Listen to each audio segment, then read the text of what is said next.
This episode is about two historic characters. They fought side by side in World War I. They were celebrated flying aces. They both enjoyed national notoriety and a good deal of fame. So they're like Maverick and Iceman, is what you're saying. Yeah, exactly. I mean, they are the characters. And who we're talking about here, people will know probably the first name, Billy Bishop. If you fly in and out of the Island Airport here in Toronto, you're flying in and out of Billy Bishop Airport. So we got it. But the second guy is William Barker. And I know the name's just kind of hanging out there. It doesn't resonate the same way. But Bishop's and Barker's celebrity would have been something closer to, Austin Matthews and Connor McDavid right now in the NHL.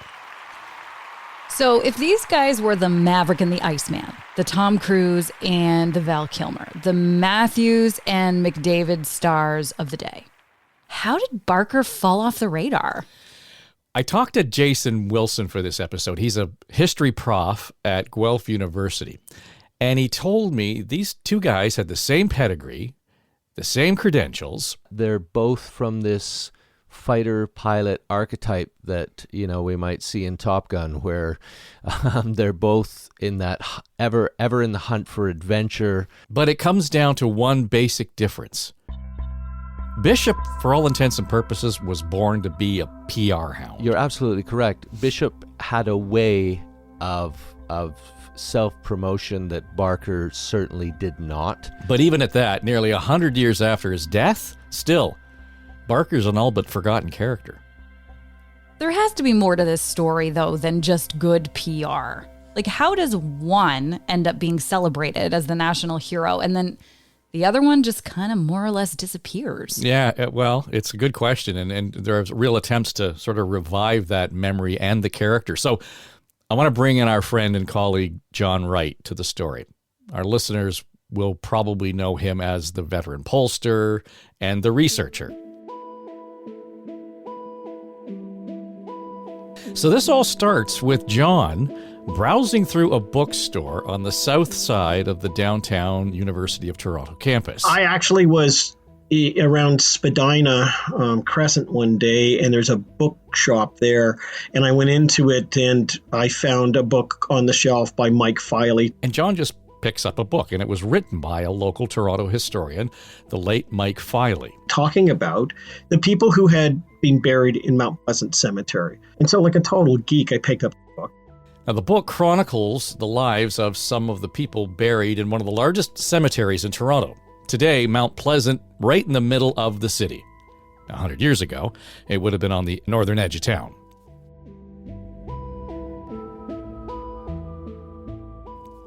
So, John starts reading these mini-histories, and they're all laid out alphabetically. I got to B as in Barker. And he stops on Barker. William Barker. He's the most decorated war hero in the British Empire, still is. And he learns about Barker's accomplishments, about his relationship to Bishop. Billy Bishop's best friend married Billy Bishop's cousin, so they're actually related. He reads about Barker's historic prowess as a fighter pilot. And I don't even know who this guy is. And so John, after all of this, realizing he doesn't know anything about Barker, takes it upon himself to resurrect the memory and the story of William Barker. So hold on a second. When is it that John makes this discovery? Okay, so we're back to 2009 when he first picks up the book, and this is when he reads the Barker story. And then he kind of sets off on this personal mission to promote the life and the times of William Barker. He does a couple of cool things here. He enlists an old schoolmate, David Onley. Name might be familiar to some of our listeners. David was the former lieutenant governor here in Ontario.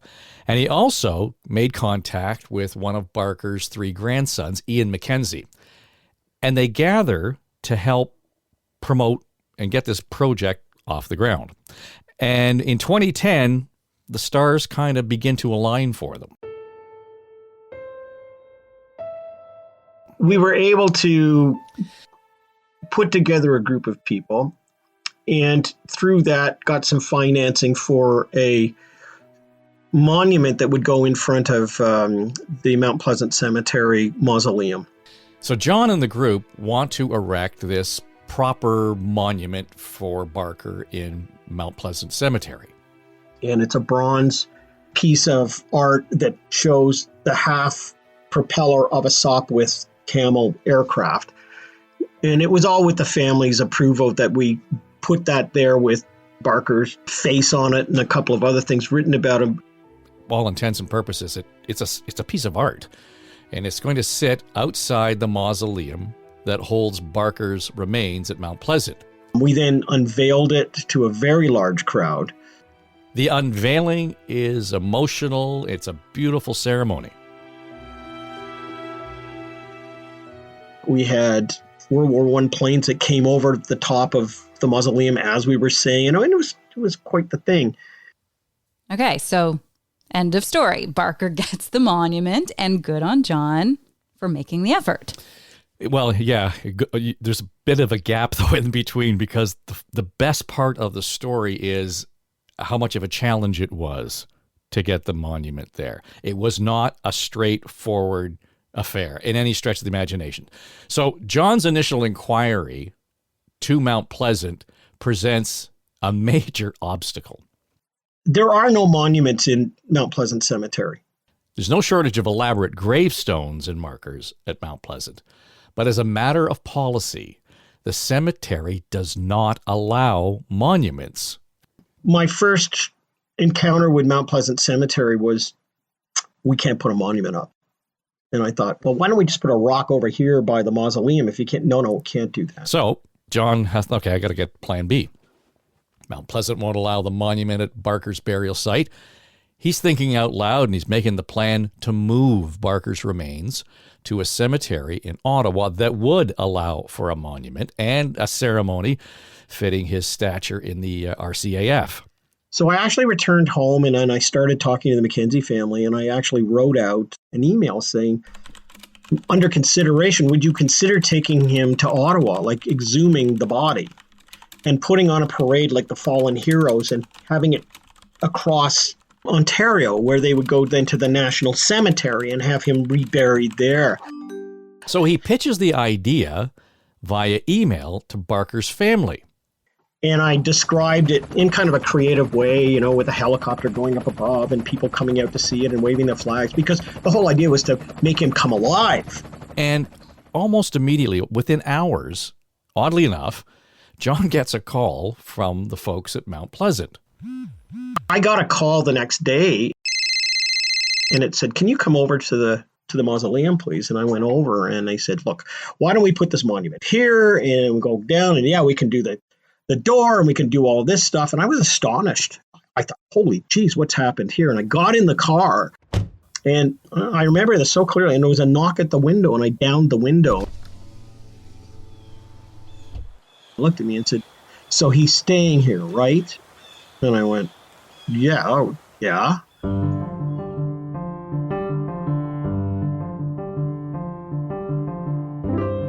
Now, he's a little puzzled by Mount Pleasant's seeming turnabout here. They'd already said no, but now they're at a point where they're happy to accommodate the monument, and he begins to wonder why. So he realizes why when he gets home to fire off a note to the family, bringing them up on the developments. When I hit the send button, I didn't realize that I had actually sent it not only to the family, but I'd sent it to the people at Mount Pleasant Cemetery.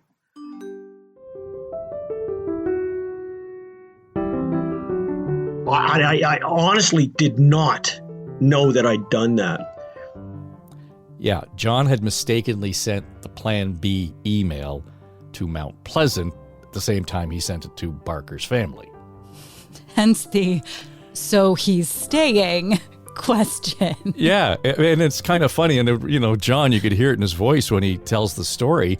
That's an odd thing to be asking me. The penny drops, and he understands it. So in hindsight, it's kind of a funny story, but this wouldn't have happened if he hadn't missent the email.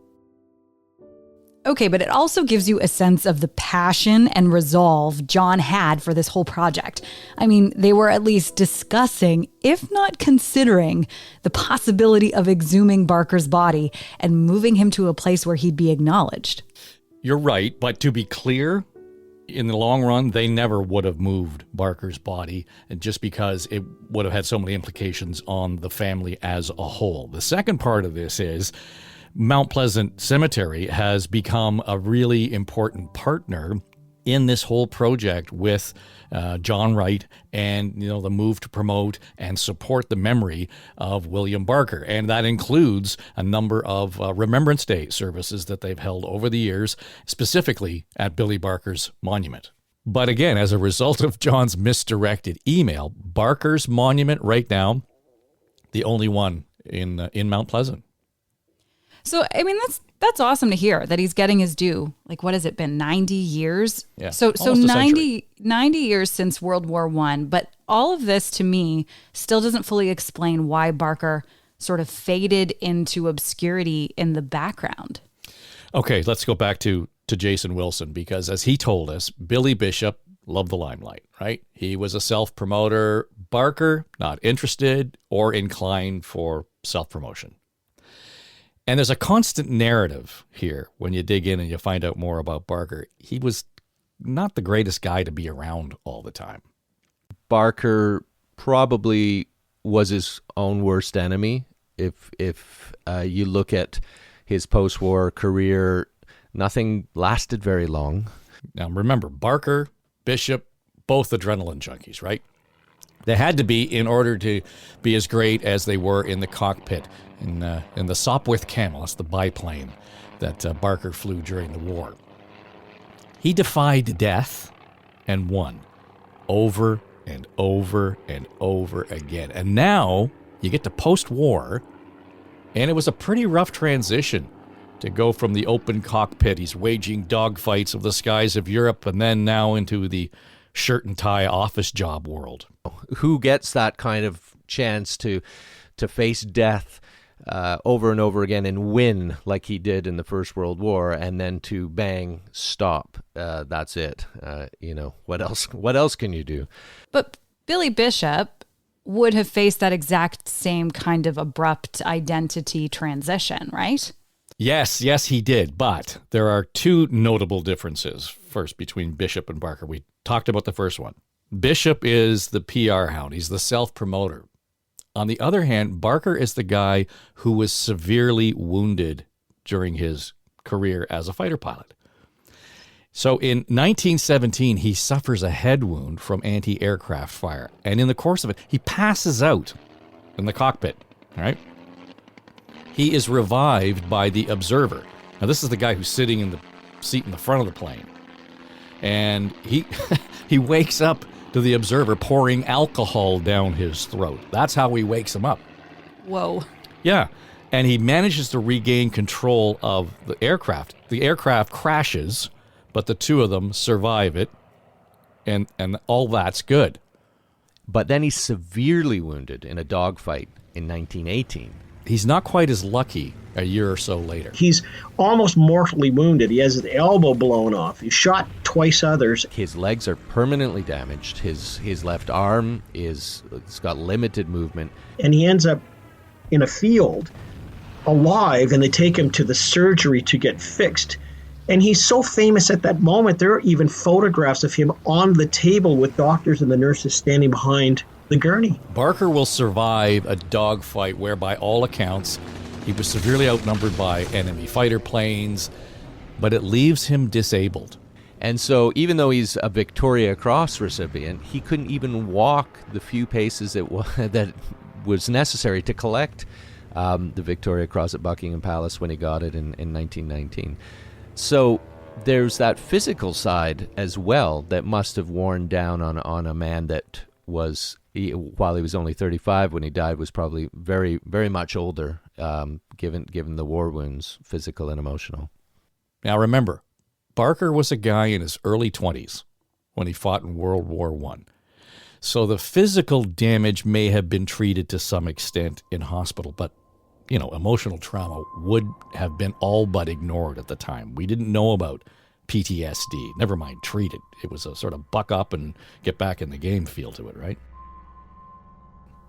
So this is all kind of making me sad. Like he's the adrenaline junkie, a decorated pilot who quite literally couldn't stand before the king to receive the Victoria Cross. I mean, all of this, now this feels like a sad story with a sad ending. Well, it is to some degree. He died at the age of 35. Here we are, the spring of 1930, and Barker was the newly appointed president of Fairchild Aviation Corporation of Canada. He's in Ottawa in March. He's there to demonstrate this newfangled Fairchild aircraft for the Department of National Defense. And as the story goes, he gets into the plane, he takes off, he does this kind of swoop over the crowd, very dramatic, and then he pulls it into a steep climb. The engine stalls at about 200 feet. Fairchild crashes nose first. Barker's killed.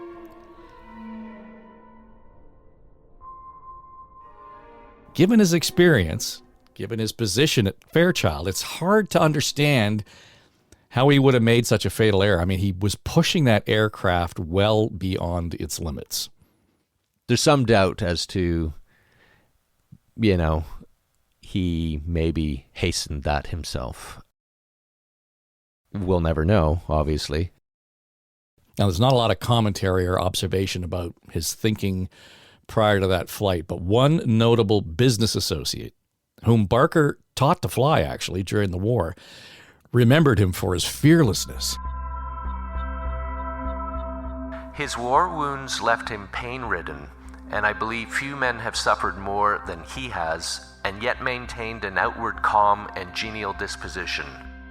I am deeply grieved to hear of his death, although I believe that it was the way Billy Barker would have wished to go. Death had no terror for a man who faced it as often as he did. And I thought, wow, that's kind of, everything you need to know about Billy Barker in a way. It was Conn Smythe, the owner of the Toronto Maple Leafs, who knew Barker during the war. And in fact, Smythe made NHL hockey history in 1927 when he gave Barker a job. Billy Barker will always go down as the first ever president of the Toronto Maple Leafs. Barker became the Leafs' first president. I talked to sports broadcaster Rod Black, who's not only a hockey fan, turns out he's a bit of a Barker buff. It was more ceremonial that he gave him this job, this title as president. There were not many presidents of sports teams at the time. I believe, in my heart anyway, that Smythe is fashioning the Toronto Maple Leafs. He's rebranding this Toronto St. Pat's team into the Maple Leafs in the vision that's rooted in the men of the First World War that he served with. And I can't think of anyone that captured that spirit better than Billy Barker did. He became that face, that guy behind the Maple Leaf. So it sounds like Barker was, can I say this, more famous than the Leafs at the time? Like, that's kind of hard to imagine when you think of how crazy the Leaf fan base is across the country right now. No, absolutely. I mean, his celebrity preceded himself. It preceded the Leafs. So much so that when Barker died and his funeral was held in Toronto, it was a more than extraordinary affair. You have 50,000 spectators at his funeral. You have 2,000 soldiers as an honor guard at his funeral. They had 6 Victoria Cross winners who flew over top, dropping rose petals. I mean, it was the biggest event in Toronto's history. It was and remains the largest single funeral in Toronto history. It's almost as if they closed the door in 1930 and no one thought of him again. So our story starts and ends at Mount Pleasant Cemetery. But I found an important footnote to reinforce the connection between Barker, Conn Smythe, the City of Toronto, the Toronto Maple Leafs, and the RCAF. you need to know that the RCAF retires its colors from time to time. They update them to reflect any historic developments, whatever it might be. So when you say colors, you're talking about the flag of the Royal Canadian Air Force, right? Yeah, exactly. Colors are unique ceremonial flags that originally served as a rallying point during battle. Today, they are treasured symbols of the loyalty, pride, cohesion, and valor of our women and men in uniform. So the RCAF had received new colors in Toronto in September of 2017. The Royal Canadian Air Force's new colors were presented to them by the Governor-General here in Toronto at Nathan Phillips Square a few months ago. So it meant that the former colors that had been presented in 1982 and reflected the RCAF's previous identity as Air Command were retired. Now, to put a point on this, the RCAF describes them as, quote, unique, consecrated military flags. There's something sacred about these colors. And more often than not, the colors are retired in churches. So in 2017, the question is, which church would house these retired RCAF colors?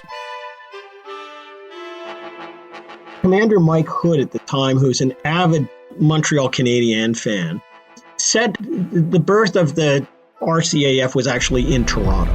The Maple Leafs connection with the RCAF is strong. 100 years ago, Canadian air crew were first recruited and began training right here. And because of the relationship that Barker had with the Toronto Maple Leafs, which was its own church or cathedral in a way, the colors were retired in a very public ceremony. The Maple Leafs are honored to accept the great responsibility of these retired colors and safeguard them for the men and women of the RCAF who guarantee Canadian sovereignty and protect Canadian values here and around the world.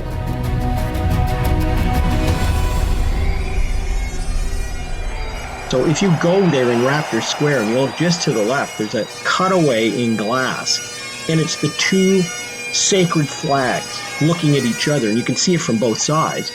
And those are the RCAF colors that were retired, not to a church, but to the place of the Toronto Maple Leafs.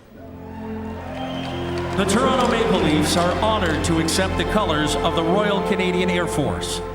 To present the colors, please welcome Royal Canadian Air Force Commander Lieutenant General Mike Hood and Royal Canadian Air Force Command Chief Warrant Officer Gérard Poitras.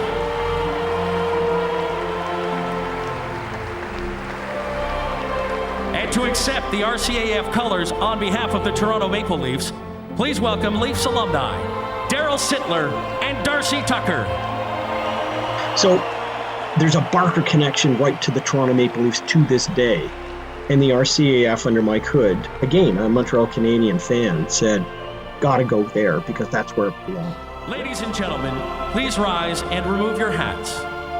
Carrying the colors, the Royal Canadian Air Force Color Party.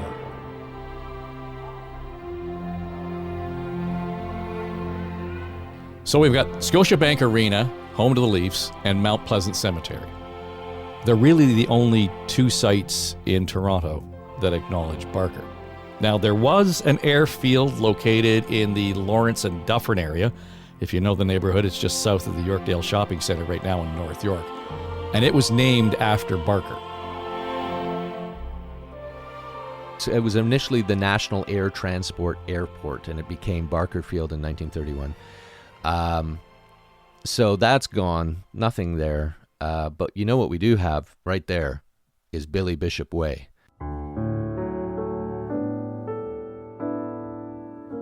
A street right in the heart of this aviation hub of Toronto aviation history. It's framed by Downview Park on one side and Armour Heights on the other side. And guess what else we have? We have Billy Bishop Toronto City Airport.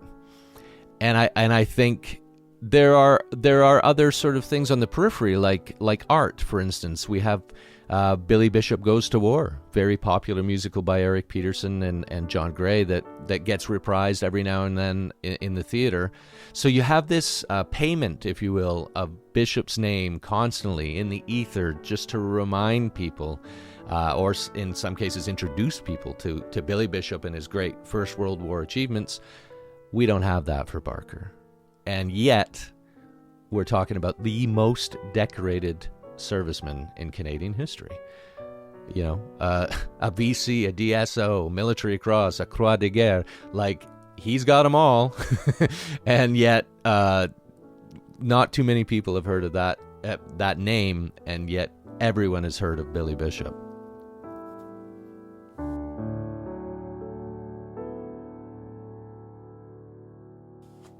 So when you hear all this put together, though, it's hard to believe Barker hasn't been celebrated more. But I mean, all this to say, it's also good that John Wright and the Barker family are still making great headway on celebrating this legacy. Yeah, and I think, to be clear, this isn't the first time his story has been told, and there's a lot more to tell here, including his partnership with Bishop in a short-lived airline venture, his tenure as the director of the RCAF in 1924, and I think what's most cool about all of this is his happenstance connection and acquaintance with a young nurse who visited a training field in what is now North York in Toronto, around Avenue Road and 401. She visited the site, was so inspired, she became a pilot. It's really where Amelia Earhart's story begins in aviation. We need to tell that story. How cool is that, right?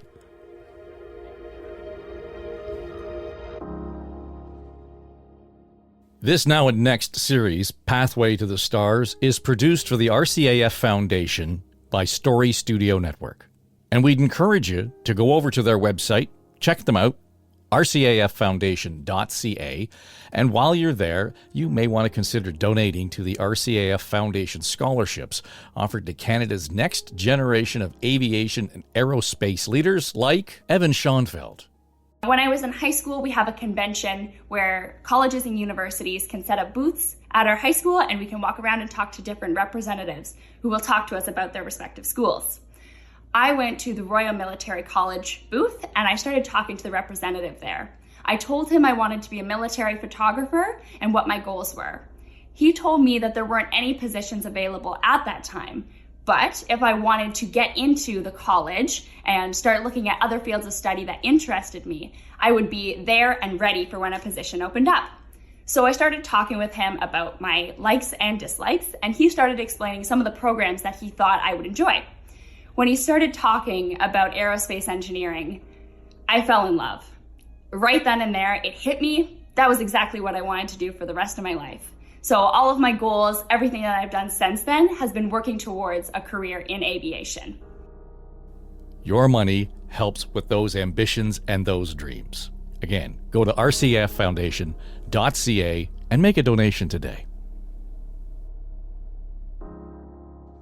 Now and Next is produced by Becky Coles. Our production manager is Jamie Nickerson. Our audio editors are Mike Trutler and Drew Garner. Our sonic logo designer is Greg McDonald. And our executive producers are me, Dave Trafford, and Aaron Trafford. Thanks for listening.